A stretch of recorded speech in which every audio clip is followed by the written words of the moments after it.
નમસ્કાર મિત્રો, સ્વાગત છે તમારું ગરવી ગુજરાત 27 માં। મિત્રો, આજના તાજા સમાચારમાં આપણે જોશું કે તમારા દીકરા દીકરીની ફી હવે સરકાર આપશે, કેમ કે ગુજરાત સરકાર દ્વારા રત્ન કલાકારોને લઈને એક સૌથી મોટો નિર્ણય લેવામાં આવ્યો છે। મિત્રો, અમદાવાદના રત્ન કલાકારોના બાળકોને હવે સ્કૂલ ફ્રીમાં સહાય મળશે, કેમ કે સરકારના નિર્ણય પ્રમાણે બાળકને મહત્તમ ₹13,500 ની સહાય મળવાપાત્ર રહેશે। વાલીઓ અને વિદ્યાર્થીઓ પાસે અરજીઓ મંગાવવામાં હાલ આવી રહી છે। જેને આ યોજનાનો લાભ લેવો હશે તે આગામી 22 જુલાઈ સુધીમાં સ્કૂલમાં અરજી કરી શકશે। જો મિત્રો તમે આ વિડિયો અમદાવાદથી જોઈ રહ્યા છો તો તમારું બાળક જો કોઈ પણ સ્કૂલમાં ભણી રહ્યું છે તો તેની સ્કૂલની ફી ભરવા માટે હાલ સરકાર ₹13,500 ની સહાય આપી રહી છે।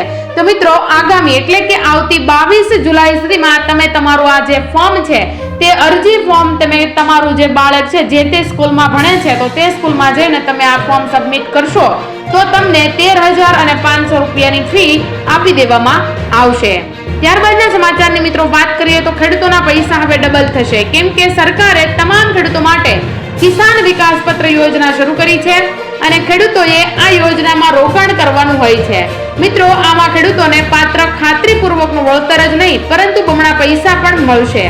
આ યોજના હેઠળ ખેડૂતોને રોકાણ પર 7.5% વ્યાજ એટલે કે 7.5% વ્યાજ આપશે।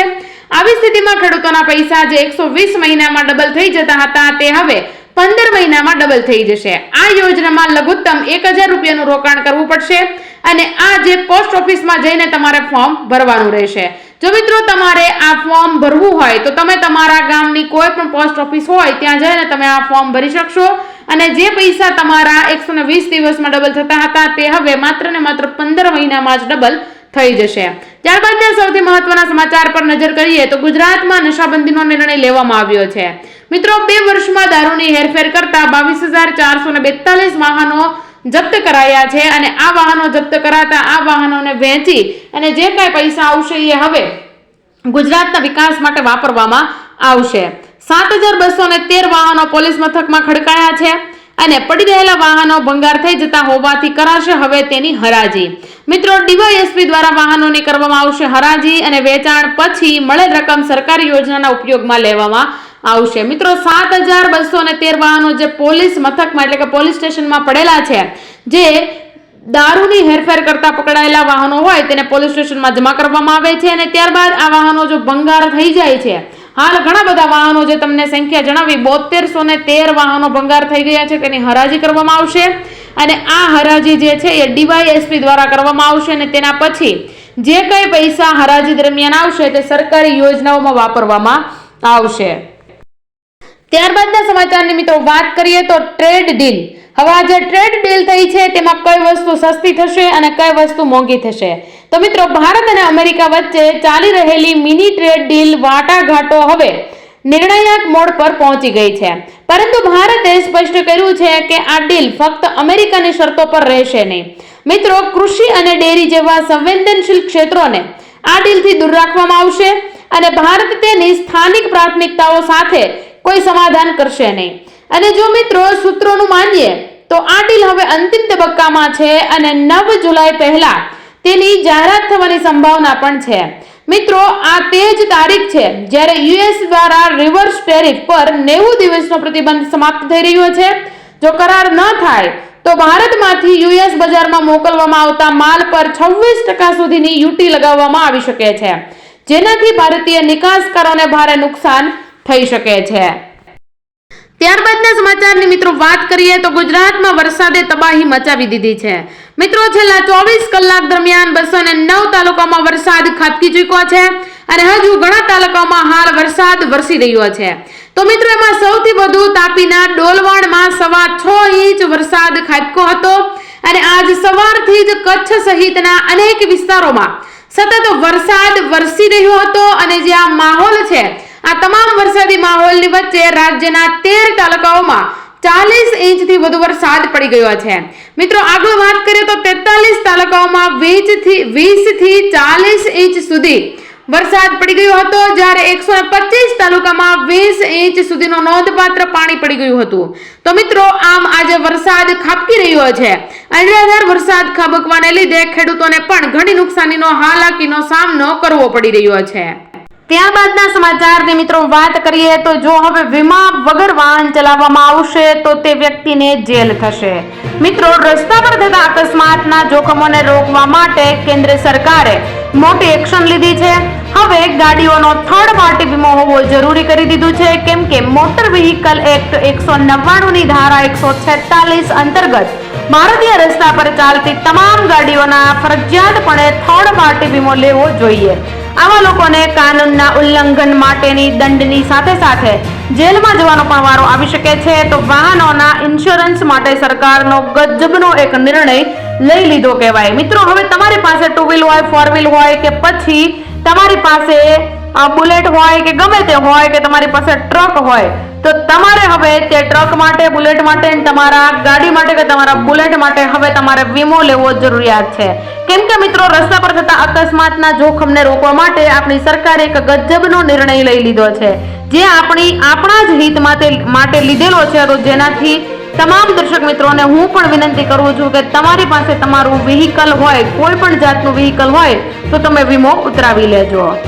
ત્યારબાદના સમાચારની મિત્રો વાત કરીએ તો 10 તારીખ સુધીમાં કરી નાખજો આ કામ, નહીતર તમારા ખાતામાં જે પીએમ કિસાનનો હપ્તો આવે છે 2000 રૂપિયાનો એ નહીં આવે. મિત્રો, કેન્દ્ર સરકાર દ્વારા ડિજિટલ પબ્લિક ઇન્ફ્રાસ્ટ્રક્ચર કૃષિ સબબ એગ્રીસ્ટેટ પ્રોજેક્ટ અમલમાં મૂકવામાં આવ્યો છે, જેમાં તમામ ખેડૂત ખાતેદારોને ફાર્મર રજિસ્ટ્રી એટલે કે ખેડૂત નોંધણી કરાવવી ફરજિયાત છે. આમ છતાં અત્યાર સુધીમાં કચ્છ જિલ્લામાં 1.68 લાખમાંથી અત્યાર સુધીમાં 1.5 લાખ ખેડૂતોએ નોંધણી કરાવી છે, જ્યારે 62,889 જેટલા ખેડૂતોએ હજુ સુધી ફાર્મર રજિસ્ટ્રી કરાવેલ નથી. ખેડૂતો 10મી જુલાઈ સુધીમાં ફાર્મર રજિસ્ટ્રી નહીં કરાવે તો આગામી મહિને પીએમ કિસાનના હપ્તાથી વંચિત રહેવું પડશે. 10મી જુલાઈ સુધીમાં રજીસ્ટ્રેશન નહીં કરાવનાર 35.5% ખેડૂતોને મિત્રો ભવિષ્યમાં કલ્યાણકારી યોજનાઓનો લાભ નહીં મળે. તો કિસાન યોજનાને લઈને આવી ગઈ છે આ નવી અપડેટ. તો મિત્રો, જલ્દીથી તમે તમારું કિસાન રજિસ્ટ્રી, ફાર્મર રજિસ્ટ્રી જે છે એટલે કે ખેડૂત જે નોંધણીની પ્રક્રિયા છે તે કરાવી લેજો. જો આ પ્રક્રિયા તમે નહીં કરાવો તો તમને જે 2000 રૂપિયાનો હપ્તો આપવામાં આવે છે તે તમને હવે અગાઉ હપ્તો આપવામાં નહીં આવે. તો 10 જુલાઈ સુધીમાં ફાર્મર રજિસ્ટ્રી એટલે કે ખેડૂત નોંધણી તમારા નજીકના વીસી પાસે ગ્રામ પંચાયતમાં જઈ અને કરાવી લેજો. આ અંગે તમને કોઈ પણ પ્રશ્ન હોય તો તમે કમેન્ટ બોક્સમાં અમને પૂછી શકો છો અને તમારું જે પ્રશ્ન છે તેનું નિવારણ અમે 100% કમેન્ટ બોક્સમાં તમને જણાવી દઈશું. જો નહીં તમને સમજાય તો અમે તમારા જીમેલ દ્વારા કોન્ટેક્ટ કરીને પણ આ અંગે તમને તમારો રસ્તો અમે બતાવી દઈશું. ત્યારબાદના સમાચારની મિત્રો વાત કરીએ તો તૂટેલા રસ્તાને લઈને આપણી ભૂપેન્દ્ર સરકાર એક્શનમાં આવી ગઈ છે. મિત્રો, રાજ્યમાં ભારે વરસાદને પગલે અનેક રોડ રસ્તાઓની હાલત ખસી ગઈ છે. ત્યારે આજે મળેલી કેબિનેટની બેઠકમાં રાજ્યના મુખ્યપ્રધાન ભૂપેન્દ્ર પટેલે તાત્કાલિક તમામ તૂટેલા રોડ અને રસ્તાઓ પર પડેલા ખાડાઓને રિપેર કરવા માટે અધિકારીઓને સૂચના આપી દીધી છે. મિત્રો, ઉલ્લેખનીય એ છે કે રાજ્યમાં વરસેલા ભારે વરસાદને પગલે અનેક જગ્યાઓ પર પાણી ભરાવાની સમસ્યાઓ પણ સામે આવી છે, જેને પગલે સ્થાનિકોને હાલાકી પડી રહી છે. તો મિત્રો, સ્થાનિકોને હાલાકી ન પડે અને વાહન વ્યવહાર ન ખોરવાય તેના માટે આપણી ભૂપેન્દ્ર સરકારે તમામ અધિકારીઓને નોટિસ આપી દીધી છે કે તમામ રોડ રસ્તાઓ જે છે જેમાં ખાડા પડેલા છે તેમાં રિપેરિંગ કરો અને જે રસ્તાઓ ચાલે એવા નથી તેને નવા બનાવો. આવી એક્શનમાં આપણી ગુજરાત સરકાર અત્યારે હાલ આવી રહી છે.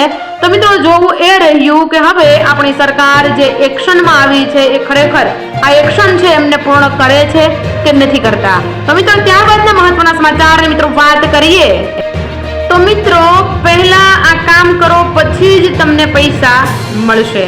મિત્રો, આજે ગાંધીનગર ખાતે યોજાયેલા સરપંચ સંમેલનમાં કેન્દ્રીય જળશક્તિ મંત્રી CR પાટીલ હાજર રહ્યા હતા અને રાજ્યમાં કેટલાક વિસ્તારોમાં નલ સે જલ યોજનામાં કૌભાંડ થયું હોવાની ફરિયાદો સરકારને મળી છે. આ અંગે તપાસ પણ શરૂ કરાઈ છે. જ્યારે સરપંચ સંમેલનમાં સરપંચો સમક્ષ CR પાટીલે કહ્યું હતું કે કામ પૂરા નહીં થાય ત્યાં સુધી નવી ગ્રાન્ટ નહીં મળે. અમે દરેક રાજ્યોને કહ્યું છે કે પહેલા કામ પૂરા કરો પછી જ તમને ગ્રાન્ટ મળશે.